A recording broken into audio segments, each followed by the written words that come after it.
So Hasbro Pulse and their Transformers Thursday just finished their live stream with B-Mac, Mark, and Isabella, who was absolutely hilarious and dropped an A-bomb in the middle of the stream.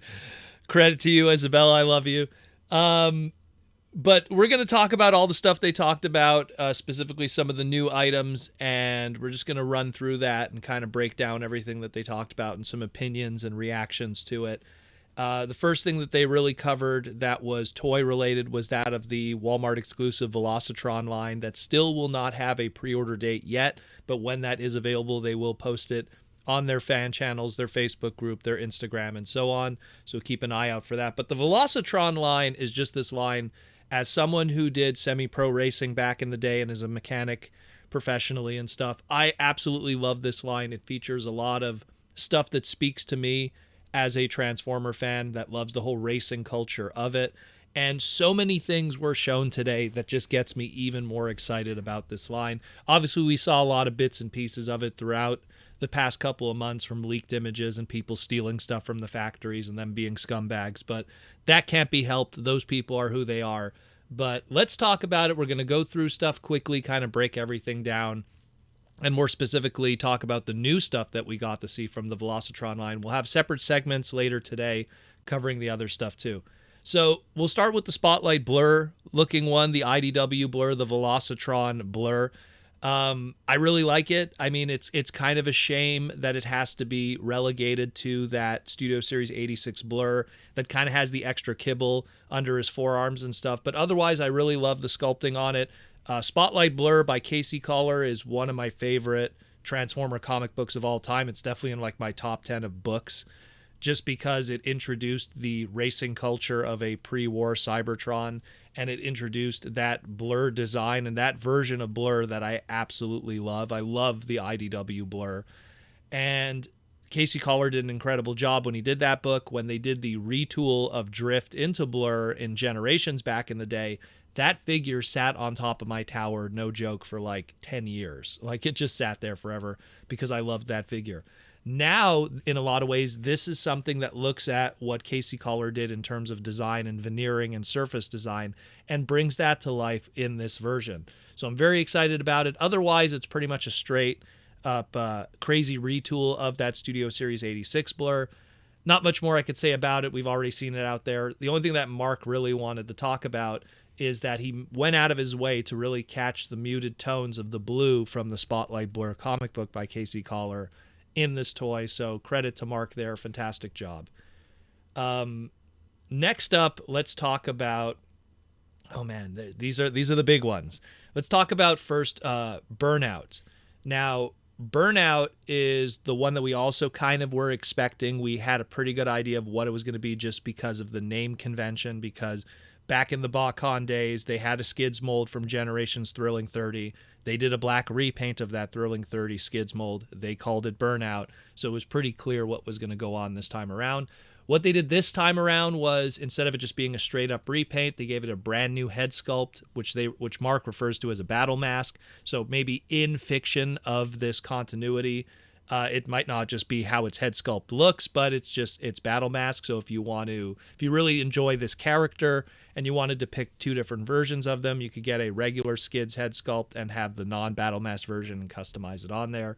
That's kind of the continuity that Mark continues to inject into these toys, and there's going to be a lot more of that as we continue today in this segment. He mentions that it is a she, so I dig that. Burnout was originally not a she, so now it is a she, so I think that's cool. That's fine. That's a character that never really had a strong established gender, if you will, or sex. Just pretty much the BotCon version, and then its Diaclone colors before that, which was a lifeless mechanoid controlled by humans, or piloted by humans. So I dig it. I think it looks really cool. Otherwise, aside from the new head sculpt, it's a straight up repaint. Has the nice Diaclone deco on the side and everything, really doing that throwback to the old of Takara. Mark mentioned that the wheels, the way that they were painted this time around, was to emphasize that more rubbery kind of look, off-road kind of look, in that Burnout is going to be the more off-road kind of racer in this race and will have the advantage there. So again, injecting a little bit of story and flavor into a toy for something that doesn't have anything to really base it on outside of maybe the Wreckers book where they were background characters, but that's a different story. And speaking of background characters in the Wreckers book, let's talk about Deluxe Class Road Rocket, another one that we pretty much were easily able to predict what the mold was going to be, how it was going to look. I mean, there were so many digibashes by fans that they all pretty much look exactly like was shown here today. But Road Rocket, again, the RC mold from Legacy, brand new head sculpt, matching that of the original Generation 2 Laser Cycle Road Rocket. So really dig it. I think if I have one complaint, I think they should have went with maybe a clear red with the translucent instead of a clear blue, just kind of to have that more laser cycle kind of like light piping with the red. But that's a small quibble, if anything. Otherwise, it looks fantastic. Mark mentions quickly that it's a she, but that one, I guess it's a she. Road Rocket in its manga interpretation and in past bios and stuff like that was always a he. Maybe that was a mistake by Mark. Maybe Mark was using it in the same sentence referring to its original mold, which was the Transformers Prime RC Legacy. So that one is not 100% confirmed. Maybe it was just a flub. But originally, this character was a he for many years in both the manga from Japan or the bios or anything like that. So we will see. I guess it's probably because it has to share that RC mold. So maybe that's why. They did a quick mention of Clampdown. We talked about Clampdown already, but just to mention some stuff that Mark mentioned about it. When doing the white for Clampdown, they wanted to match the same tinge of white for the original E-Hobby one, so he was happy to do that. The reason why he couldn't get the red parts on Clampdown, because the original Clampdown, both his original E-Hobby toy and his masterpiece, had red accents on them. They weren't able to put the red on it because they felt it would kind of clash with already Red Alert being on your shelf, and they wanted to have more shelf diversity. So having Red Alert, who already had a lot of red on him, they just wanted to kind of put a different kind of color scheme on Clampdown to kind of just make them look a little different from Red Alert, because they are very similar. But of course, if you want to do it, you just get your Earthrise Red Alert, you get your Clampdown, you could swap the parts pretty easily and make your perfect Clampdown if you are a hardcore Clampdown E-Hobby fan. So yeah, he just wanted to mention that about Clampdown. Now let's get to, man, this one I didn't think I was going to be so excited about, but now I'm even more excited about him. Let's talk about Deluxe Class Cosmos.